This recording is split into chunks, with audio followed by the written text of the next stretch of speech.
Welcome back to the channel, Mini Choppers. So a couple of days ago I made a video in which I posed the question, is dragon boat technique training the most important priority? Now I'll leave you to decide your views on that, but I think one thing we can all agree on is that we all spend a fair bit of time on dragon boat technique, whatever that technique happens to be in your team or club.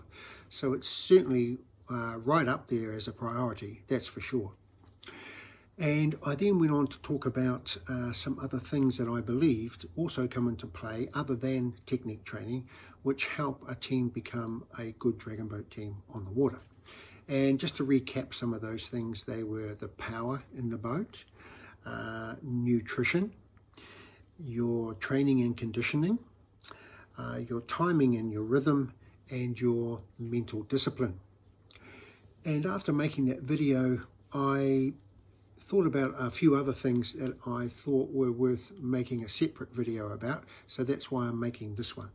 So we'll get into those. I've got about 3 or 4 of them, and I think they're worthwhile talking about because they certainly have some value in as part of making a team function well and go well on the water.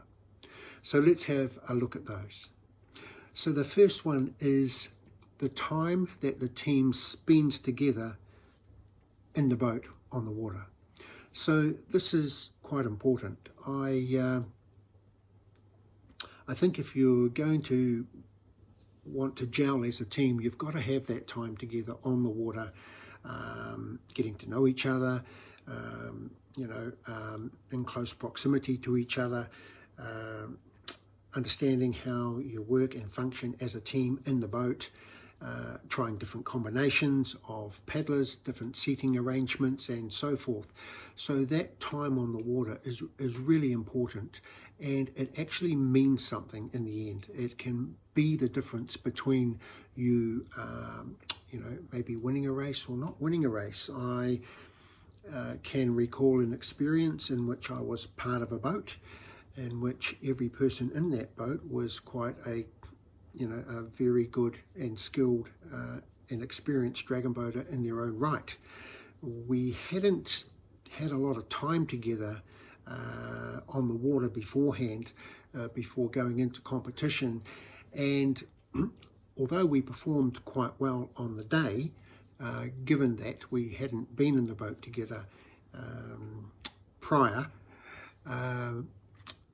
I felt that had we had that opportunity to spend more time in the boat, and there were legitimate reasons why we couldn't, but if we had spent more time in the boat together as a team, I think we could have pulled more time out of our performance on the day. So for me, that was the difference in that particular scenario, and I believe it's got value and merit if you can get that time together on the water. That's why I always make an effort to try and get to all of my trainings so that I can be a part of the team, understand what's going on the water, what the team's working on, make those connections to my fellow paddlers and so forth. So that's the first one I wanted to come back to. That's your time together on the water. It's valuable, as is, I believe, any time that you might want to spend together as a team off the water doing other stuff. So the second one I wanted to go over, and I think it is really important, is good leadership. And I'm talking about the kind of leadership that would be either coming from your coach or your team captain or key players within your team who may have a role to play as things unfold in a race. So good leadership is a must. That'll settle the team down. That'll provide the stability under really stressful competitive race conditions, where the stress levels can go up and the butterflies can certainly go up. So good leadership is key to a well-performing dragon boat team. The other thing I wanted to talk about is trusting your game plan. So often before competitions, you would have practiced your game plan, your race strategy, how you're going to attack the, say, 500 meter course, for example. So you'll have a starting sequence, you'll have a middle game, and you'll have an end game. That's the typical stages of the race. And you would have trained over and over again for a particular strategy to work your way through each of those stages. And come race day, you'll be looking to go out onto the track and put that race plan into practice. So there's a certain amount of trust that you have to have in each other and your coach and your management team to be able to go out there and execute that plan accordingly.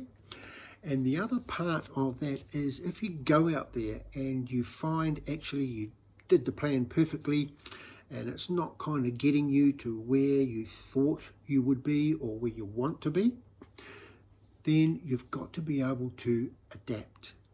You've got to be able to identify where in the plan you need to make changes and what change you're going to make. So that's a real curveball, because if you've trained for weeks and months before an event to go out there and apply a certain race plan, and you go out there and you find it's not exactly working, you've got to be able to adapt on the spot, on the day, in between races, and maybe, depending on what changes you have to make, whether they're minor or major, you may end up changing that race strategy quite a bit. But the testament of a real good team will be how well they can adapt in the heat of the moment.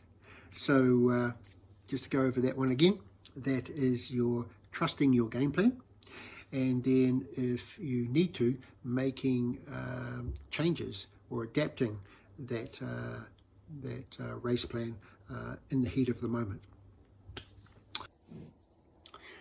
The last thing I'll talk about today is the experience levels across your team.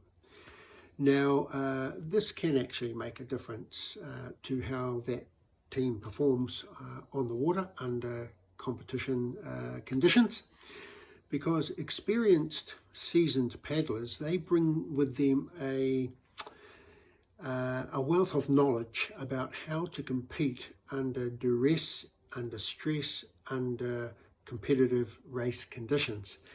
And when you've got that kind of experience in the boat, it can be very comforting, very settling for other paddlers who may not have that kind of experience behind them in their paddling careers.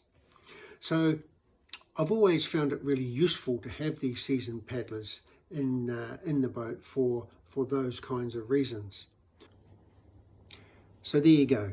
I just wanted to come back to those things to talk a little bit more about them, because I do think they are also important to a team that's going to go out and perform well, right alongside technique training, of course. So I hope there was something useful in those two videos. Thanks very much to those of you that left me some comments. That was awesome.